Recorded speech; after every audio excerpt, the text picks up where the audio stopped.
Nigeria. What do you say? Yoruba nation is a new nation coming out of Nigeria. What do you say? Yoruba nation is a new nation coming out of Nigeria. What do you say? Yoruba nation is a new nation coming out of Nigeria. What do you say? Yoruba nation is a new nation coming out of Nigeria. Yoruba nation is a new nation coming out of Nigeria. What do you say? Yoruba nation is a new nation coming out of Nigeria. What do you say? Yoruba nation is a new nation coming out of Nigeria. What do you say? Yoruba nation is a new nation coming out of Nigeria.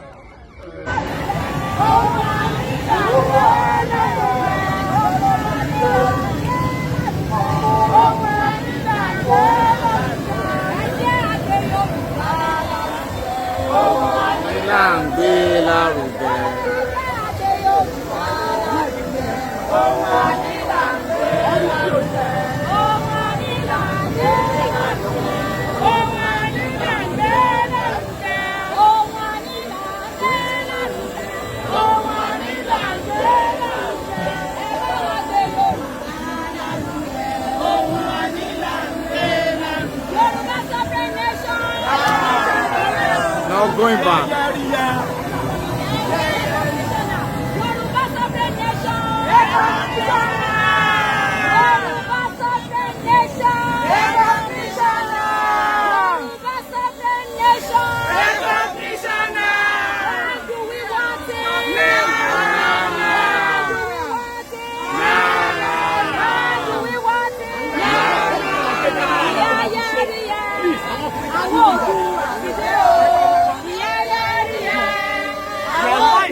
Camera.